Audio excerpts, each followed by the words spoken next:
नमस्कार, मैं हूं अशोक वर्मा। आप देख रहे हैं टीवी 20 न्यूज। देश और प्रदेश की खबरें देखने के लिए बने रहिए हमारे साथ। अब शुरुआत करते हैं खबरों का सिलसिला। तो ये खबर आजमगढ़ से है, जहाँ स्कूल जाने वाली बच्चियों को मासिक धर्म के दौरान सैनिटरी नैपकिन को नष्ट करने के लिए अलग अलग तरीकों को इस्तेमाल करने की ज़रूरत नहीं होगी। अब आजमगढ़ की चर्चित संगठन दुर्गा शक्ति सेवा ट्रस्ट इसका समाधान करेगा। जी हाँ, अब स्कूलों में नैपकिन को नष्ट करने के लिए बाकायदा निःशुल्क मशीन उपलब्ध कराया गया है, जिसका इस्तेमाल करके बेटियाँ नैपकिन को नष्ट कर सकती हैं। खास बात यह है कि इससे न सिर्फ बेटियों की शारीरिक स्वच्छता बनी रहेगी, बल्कि पर्यावरण सुरक्षित रहेगा।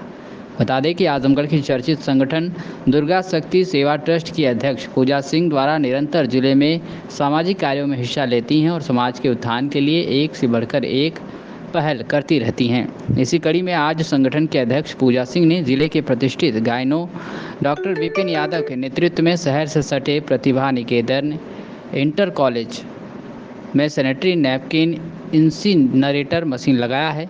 इसके साथ ही शहर से लेकर ग्रामीण अंचलों में कुल 50 मशीन लगाए जाने का लक्ष्य रखा गया है, जिसमें करीब 5000 छात्राओं को इसका लाभ मिलेगा। दुर्गा शक्ति सेवा ट्रस्ट के अध्यक्ष पूजा सिंह ने बताया है कि इस मशीन की खासियत यह है कि इसमें स्मोक कंट्रोल यूनिट होगी, जिसके इस्तेमाल से पैड जलने से निकलने वाले धुएं से पर्यावरण को कोई नुकसान नहीं होगा।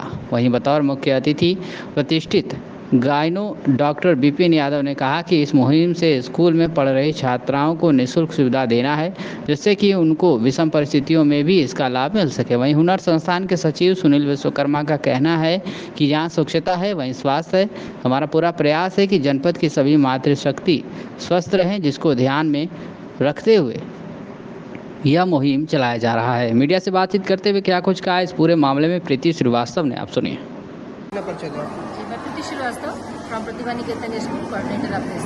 आप दुर्गा सेवा शक्ति ट्रस्ट की तरफ से आज स्कूल में आपके जो है सैनिटरी पैड मशीन लगाए गए हैं, क्या कहेंगे इस संगठन को? ये बहुत अच्छी पहल है, हम लोग के लिए अच्छी अपॉर्चुनिटी है और गर्ल्सों के लिए हेल्थ के लिए बहुत अच्छी मतलब के स्वास्थ्य के लिए है कि हम लोग पहले ऐसे उन लोग को प्रोवाइड कराते थे इंडिविजुअली सिंगल, बट ये है कि बच्चे अब हेजिटेशन उनके अंदर नहीं होगा। जब भी उनको आवश्यकता होगी वो अपना वहाँ से प्रोवाइड कर लेंगे। और कभी कोई इस तरह की होती है कि कभी कोई नहीं है ऑफिस में या इस तरह से, तो अब उनको ये चाहिए नहीं रहेंगी, वहाँ आराम से उनको प्रोवाइड हो जाएगा। ये हमारे स्कूल की बहुत अच्छी मतलब पहल है कि ये चीज़ हमारे स्कूल में लगी है और बच्चे इसका यूज़ करेंगे, किसी तरह की कोई प्रॉब्लम नहीं है। Thank you. सुप्रीम कोर्ट ने भी सरकार को फटकार लगाया था, सैनिटरी मशीनों को प्रत्येक स्कूलों में लगाने का निर्देश दिया था, बावजूद इसके सरकार कोई पहल नहीं की। आज आप लोगों के द्वारा जिले के पहले स्कूल में इसकी शुरुआत की गई है, क्या लक्ष्य रखा गया है, किस तरीके की मशीन है?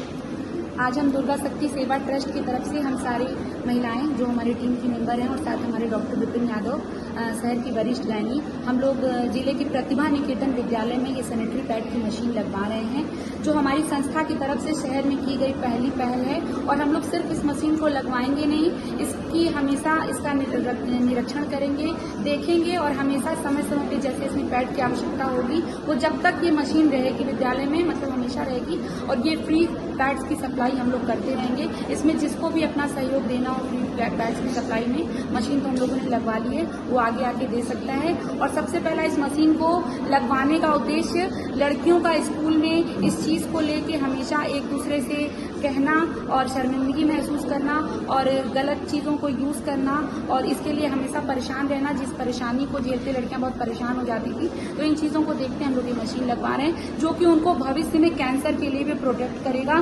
गलत कपड़ा यूज़ नहीं करेंगी और सैनिटरी पैड के यूज़ को वो समझेंगी और हाइजीन रहेंगी हमेशा हाइजीन। क्या लक्ष्य रखा गया पूरे जिले में?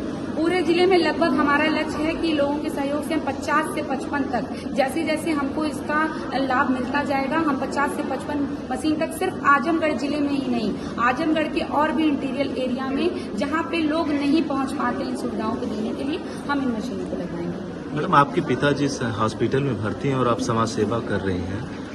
आप आजमगढ़ आई हैं बनारस से चल करके, क्या सोचती हैं समाज सेवा को लेकर के? हाँ, मेरे पिताजी विगत 4 दिनों से आईसीयू में शुभम हॉस्पिटल में एडमिट हैं और उनकी बहुत ज़्यादा तबीयत खराब है।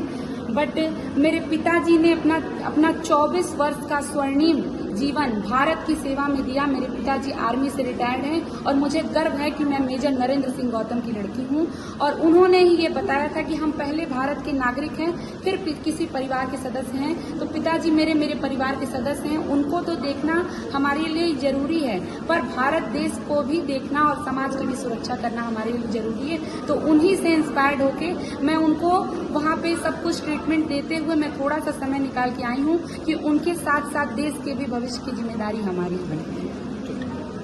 दुर्गा शक्ति सेवा ट्रस्ट और आपके हुनर संस्थान के द्वारा आज प्रतिभा निकेतन में एक इलेक्ट्रिक पैड लगाए जा रहे हैं और लक्ष्य रखा गया है करीब जिले में शहर से लेकर ग्रामीण अंचलों तक 50 इलेक्ट्रिक पैड मशीन लगाए जाएंगे। क्या इसका बेनिफिट छात्र छात्राओं को मिलेगा? क्या मुहिम है पूरा? सबसे बड़ी मुहिम तो यही है कि जहाँ स्वच्छता है वहीं स्वास्थ्य है। महिलाओं की सबसे महती आवश्यकता होती है इस टाइप की चीज़ों की, और ये प्रयास हम सबका है कि हमारा पूरा जनपद और खासतौर से हमारी मातृशक्तियाँ, हमारी माँ, हमारी बेटियाँ सुरक्षित रहें, स्वस्थ रहें। उनके लिए उनके स्वास्थ्य को देखते हुए ये सैनिटरी वेंडिंग मशीन एक क्षेत्र ग्रामीण क्षेत्र में, एक शहरी क्षेत्र में प्रयासरत हम लोग हैं लगाने के लिए लगातार कि कोने कोने में इन मशीनों को हम लोग लगाएं, जहां बच्चियां जो विद्यालय पढ़ने आती हैं लेकिन शर्मवश, ध्यानवश, किसी भी कारणवश उनके पास न पैड होता है और तमाम प्रकार की बीमारियों का संक्रमण का शिकार भी हो जाती है उसी के नाते। तो ये चीज़ें अगर उनको उपलब्ध रहेंगी तो निःशुल्क मिलेंगी और बच्चियाँ इसका लाभ लेंगी। तेजी से फैल रहा है, जिसको लेकर के एक वैक्सीन भी मार्केट में आ चुका है जी। उसके लिए लोगों को अवेयरनेस करने के लिए हमारे चैनल के माध्यम से आप क्या कहेंगे? हाँ, देखिए, जो सैनिटरी नैपकिन है वो भी, उसका भी एक उद्देश्य ये है कि हमको हाइजीन से बचना है, हाइजीनिक पर्पज से, गंदगी से बचना है। गंदगी से इन्फेक्शन, और ये इन्फेक्शन डायरेक्टली यूट्रस में जाता है जो पूरी बॉडी को इफेक्ट करता है। सर्वाइकल कैंसर आजकल इंडिया में आज के टाइम में बहुत ही ज़्यादा इससे फैल रहा है, तेजी से फैल रहा है। करीब 2.5 लाख औरतें हर साल सर्वाइकल कैंसर से मर जा रही हैं। तो सरकार की तरफ से एक वैक्सीन लॉन्च हुई है, WHO की तरफ से, और पहले भी वैक्सीन थी, जो वैक्सीन बाहर से आती थी, जैसे गार्डेसिन नाम की वैक्सीन थी, बहुत महंगी वैक्सीन थी और बाहर से इम्पोर्ट होकर आती थी और उसकी 3 डोजेज लगती थी। लेकिन इस वक्त जो है हमारे इंडिया में ये वैक्सीन बन रही है और इस वैक्सीन की केवल 2 डोज हैं। जैसे पहले पोलियो का उन्मूलन हुआ, उसी तरह से सरकार की तरफ से ये वैक्सीन को परमिशन मिल गई है कि हम लोग डॉक्टर्स के माध्यम से इस वैक्सीन को बच्चियों को लगवाया जाए और बच्चों को इससे सर्वाइकल कैंसर से बचाव हो सके। इसमें एज फैक्टर क्या है और लड़के भी क्या इस वैक्सीन को लगा सकते हैं? हाँ, ये 9 से लेके 14 साल तक है, लड़के लड़कियों सबको लग सकता है। ये वैक्सीन केवल सर्विक्स, यानी कि जो कि यूट्रस का अग्रिम भाग, बच्चेदानी का मुंह कहते हैं, उस पे काम करती है, पूरे यूट्रस पे काम नहीं करती। पहली चीज तो ये चीज क्लियर होनी चाहिए। लड़कों में लिंग का कैंसर या पेनिस का कैंसर, उसमें रोकथाम करती है और दोनों की एज 9 से 14 साल है। 9 से 14 साल के बीच में 2 वैक्सीन लगती हैं, 0 यानी कि फर्स्ट डोज, उसके 6 महीने बाद दूसरी डोज। अगर किसी वजह से 14 साल तक के बच्चों को नहीं लग पा रही है तो ये 18 साल तक भी प्रमोटेड है और 18 साल तक इसकी 3 डोज लगनी है।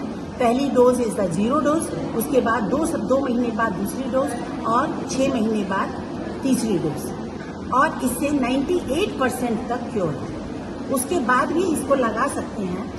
45 साल तक प्रमोटेड है ये, लेकिन धीरे धीरे इसके इफेक्ट्स कम होते हैं। कोई भी बड़ी बीमारी आती है, उसका वैक्सीनेशन आता है तो लोगों के अंदर एक डर होता है उस वैक्सीनेशन के साइड इफेक्ट को लेकर के। देखिए, कोविड की वैक्सीन से कुछ साइड इफेक्ट्स लोगों को हुए थे, या तो वो उन लोगों को हुए थे जिनको कोविड पहले हो चुका, इस चीज में डिफ्रेंशिएशन नहीं हो पाया। अदरवाइज हमारी जो पहले से वैक्सीन लग रही हैं, जो बच्चों के टीकाकरण हो रहे हैं, पैदा होते ही टीके लगते हैं, पैदा होते ही पोलियो, भारत पोलियो मुक्त हो चुका है। क्या उसके किसी ने साइड इफेक्ट देखे? टीबी हमारे देश में कितनी कम हो चुकी है। पहले टीबी से दनादन लोग मरते थे, क्या आप किसी को टीबी से मरते आप देख रहे हो? क्या अब आप काली खांसी देख रहे हो? क्या उसके कोई साइड इफेक्ट्स हैं? तो ये कुछ नाजानकार लोगों की वजह से या नासमझी की वजह से इस तरह की गलत फहमियां फैलाई जा रही हैं। ये जितनी भी वैक्सीन मार्केट में आती हैं बहुत बड़ी रिसर्च के बाद मार्केट में आती है। ये लोग हम अपने मन से नहीं इसको प्रमोट करते। Thank you.